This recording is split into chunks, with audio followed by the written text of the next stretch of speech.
very good afternoon to you. This is Lunchtime News coming to you live and direct from the Newsfirst Center here in Colombo. And I'm Sandra Ferdinand. We start off with a look at your headlines. Speaker Chamal Rajapaksa certifies 19th Amendment to the Constitution. Tenure of 234 local government bodies to end at midnight today. Chief Ministers vested with the power to dissolve local government bodies. Statement from MP Dallas Alaperuma. Satyagraha at the Malwa-Thoya Bridge over the destruction in the Vilpattu Forest Reserve. And now your stories in detail. Speaker of the House Chamal Rajapaksa has signed the blueprint of the 19th Amendment to the Constitution at around 9 a.m. this morning. Now, this was confirmed by the Deputy General Secretary to the Parliament and thereby the Constitutional Council and the Independent Commission, including other amendments to the Constitution, will be implemented from today.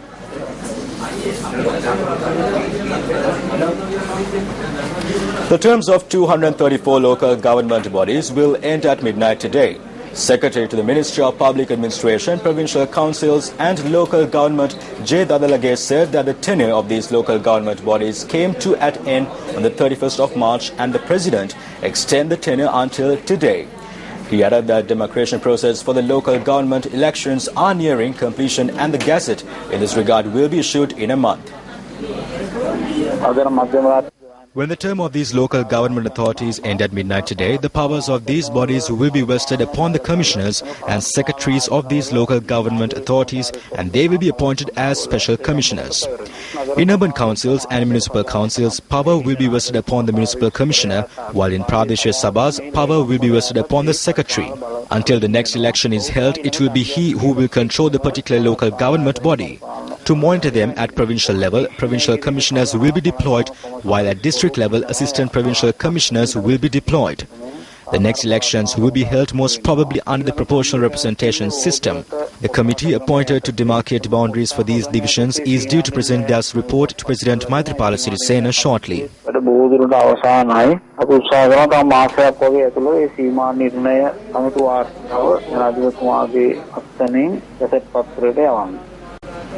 United People's Freedom Alliance parliamentarian Dallas Alaperuma says that it is the Chief Minister of the province who has the power to dissolve the local government bodies and not the government minister. He made the statement speaking to reporters in Mathura.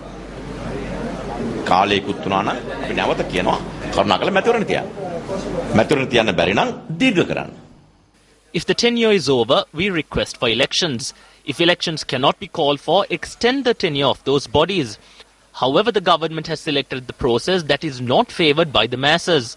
According to the 13th Amendment to the Constitution, the central government can only make a decision on the composition and structure of the local government body.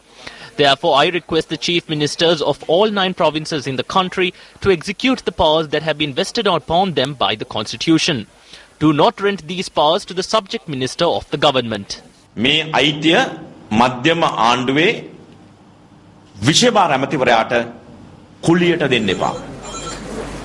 Ruling party members of the Dompe Pradesh Sabha demonstrated opposite the council's premises yesterday against the appointment of a special commissioner to local government bodies.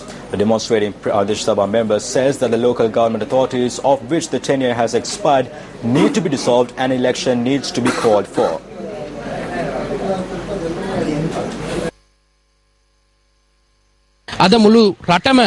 අඳුරට යවන්න මහජන නියෝජිතයා නොමැතිව මේ ආයතන උදකලා කර. The whole country will be in darkness when there is no public representative to operate this local government body, which will be left in isolation. At present, the parliament has not been dissolved because they have extended their tenure in order to make provision for the pension of the parliamentarians. We are ready for an election. We are not seeking an extension to the tenure. අපිට කාලය දීර්ඝ කරලා අපිට තව කාලයක් මේක ඉන්න කියලා අපිට කොමිස් ගහන්න ඒ කතන්දරයක් නෙමෙයි අපි කියන්නේ. Ruling party members of the Dompe Pradesh Sabha who took part in the demonstration attended the evening session of the Pradesh Sabha with candles. A group visited the area of the Vilpattu Forest Reserve, which is at the center of the controversies surrounding deforestation and illegal construction. Monks of the National Sanba Council and environmental experts were among those who engaged in this visit. The group first engaged in a Satyagraha campaign close to the Malbatu Oya Bridge located in the border of the forest reserve and later visited the area. ආදරේ කරුණා මෛත්‍රිය පතුරවන්නට සත්‍යක්‍රියාවක් සිද්ධ කරන්න මා ගෞරවයෙන් ආරාධනා කරනවා.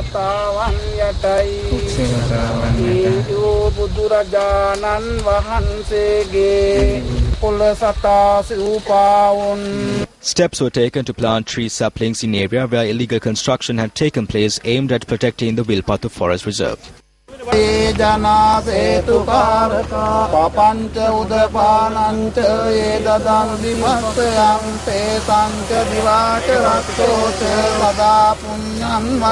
අපිට පැහැදිලි වෙන ආකාරයක් තමයි අබේ භූමියේ ප්‍රදේශය ඉතාමත්ම සාහසික ලෙස ඉතාමත් අකාරුණික ලෙස විනාශයෙන් The way we see it, this destruction had been taking place at the forest reserve for over a period of time. We hope that the President will be produced with a report in this regard in the near future. The top tier of the government who are responsible for this must take measures to rectify this issue.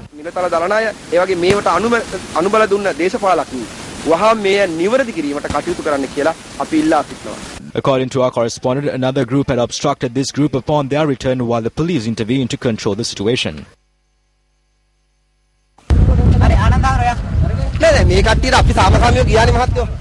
මෙහෙම කරන්න ගියාම මේ අපේ රටක් නේ මේක. අපි ආයෙ එන්න. ඔබ වහන්සේ නැවතුවා. හරි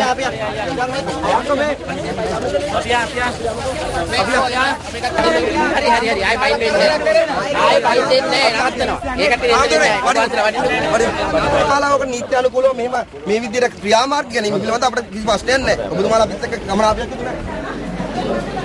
The Colombo Crimes Division informed the Colombo Magistrates Court that the passport and national identification card of wife of former Minister Vimal Veeravansa, Shashi Veeravansa, are forged.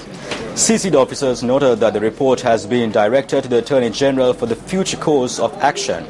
Colombo Chief Magistrate Gihan Pilapita postponed the case to the 9th of September. Meanwhile, the 177th edition of the series of workshops organized by Newsfirst in a bid to enhance the media literacy among school students took place today at St. Anthony's College in Wattala. A leadership training program will also take place parallel to the workshop. The Newsfirst team was extended a warm welcome by Principal of the school, Reverend Father Mal Fernando, and the staff. Director of Public Relations of the Capital Maharaj Organization, Priyantha Vijay Singh, a past pupil of the school, also attended the event. Our correspondent said that over 300 students took part in the workshop and the leadership training program.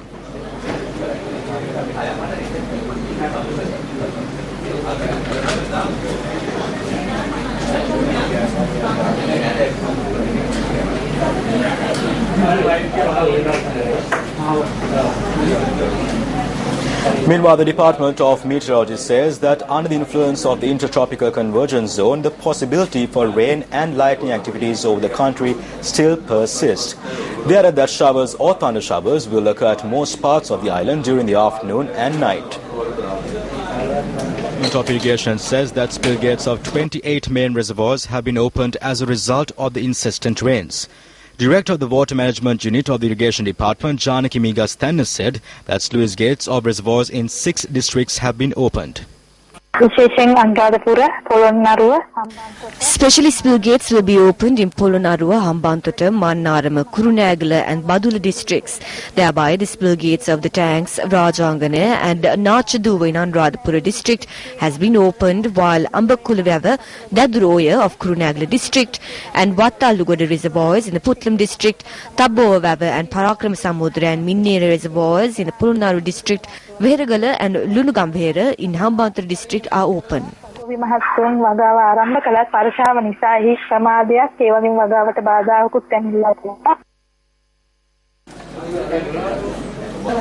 Moving on to local news again, Vijay Das Rajapaksa, the Minister of Justice and Labour Relations, says that Sri Lanka is the only country that has failed to build an education policy. The minister made this comment at an evening held at Dr. Ainempera Central College in Yatiyantota.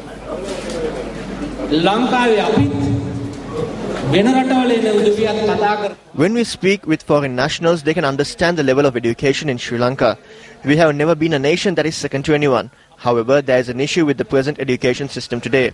Schools have been divided as national schools and non-national schools.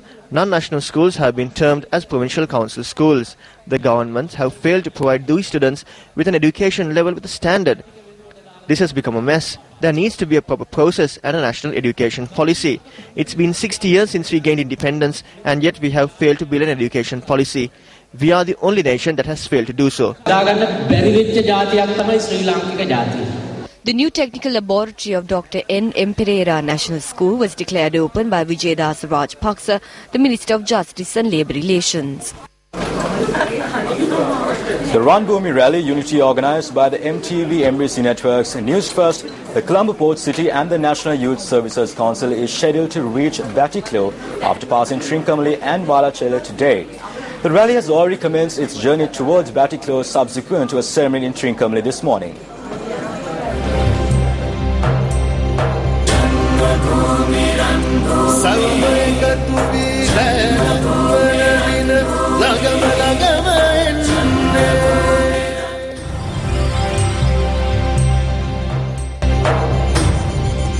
The ceremonial flag off the Ranbhoomi Rally for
For more details of Day 8 of the Ranbhoomi Rally for Unity, we are now joined by News First Maria Kaid, who is travelling with the convoy for more details.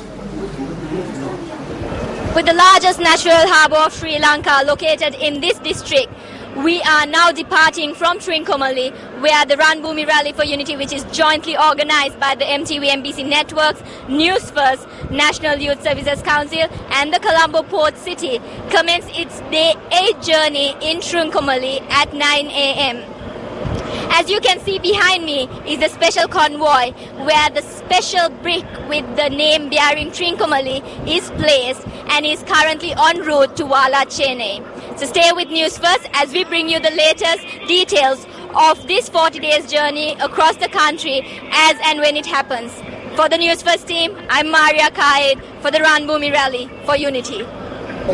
And with that, we wrap up lunchtime news. Join us again at 1:55 for more news.